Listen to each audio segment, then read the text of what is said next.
Hey everyone, this is Ben with Stringer Bridge Farm. Today I guess I kind of want to talk a little bit about hay waste and just how we do things on our farm. I know there's a million ways to do pretty much everything, but when it comes to hay, we primarily feed large round bales of hay in the winter.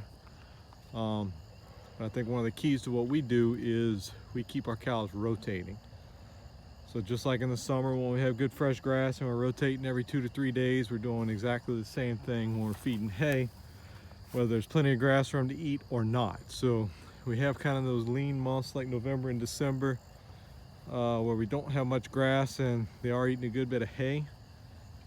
And basically I just put my round bales out and you can see what it looks like after they're done with it. So this is 2 days, about 35 head total. One large round bale. I think the key to me is, like I just came and checked this spot here, and I had there's about 4 inches of wasted hay here. So I'm gonna guess that's probably 80 or so pounds of hay total, maybe 10% of a bale. That, some people might say it's wasted, but I think if you look at it, this area is full of manure where they were feeding. I put it on a spot that tended to be some non-productive weedy area. So what this will do is it puts a lot of nutrients back in the ground, as well as it helps me combat some of the weed problems I have. So it's all Bahia Bermuda, so any seeds that are in the hay is generally something I'm fine with. Some years I get lower quality hay and I struggle a little bit, and what'll happen is I end up with more like 8 or 10 inches of hay instead of 3 or 4. And those areas actually can take sometimes 2 years to break down. So when I do get that amount of hay left over, I tend to, I'll come with a pitchfork and spread it out over a little bit bigger area and hit it with my bush hog to spread it. But when it's like that this year, I would say it's probably gonna inhibit grass growth for most of the spring flush, but by June, July, when we start getting hot and dry, what you'll see is these spots like this, and it'll even extend out 10 or 15 feet beyond, because you can see there's a lot of manure just around it, not even on the hay.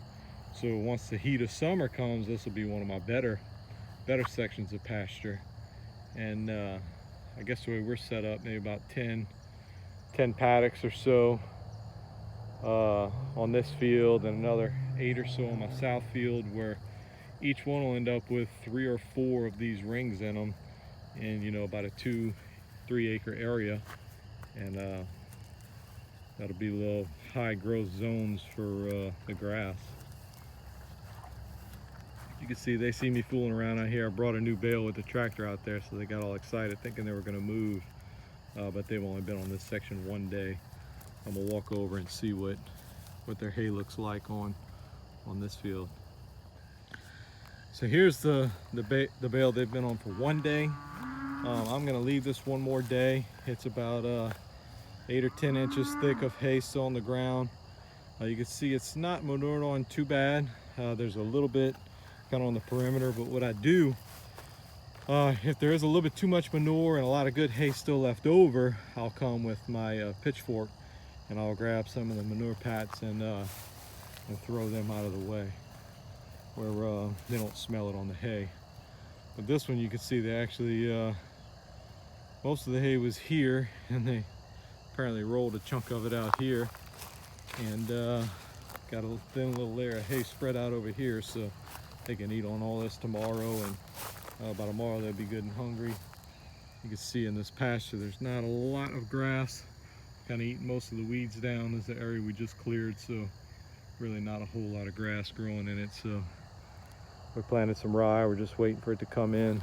But I know there's a lot of creative different feeders and different things, but I think the issue I've had with a lot of different feeder styles is moving them around, especially when the pastures get wet. I like to just, if I get a week of dry weather, I'll put 2 weeks worth of hay out. I'll just put 1 in each paddock. That way I can come out here on foot and just move a hot wire and have a fresh bale of hay for my cows, and I don't have to leave all my hay out in the field. but I do it a couple weeks at a time. So if we do get some really nasty weather, I don't have too much issue getting fresh hay to them, not rutting up my dirt roads on the farm and whatnot. But see, I'm not a big fan of the different contraptions and feeders and such. I like just put the bales out so I don't have to move anything around that requires equipment. I have considered kind of unrolling the hay, but again, I think we've had pretty good success. It seems like a lot more energy and potential for spoilage. You know, I've seen a lot of videos, people feeding it where you unroll it and a lot of cows will walk on it. At least the round bale, the whole first day pretty much, there's no cow that steps on it.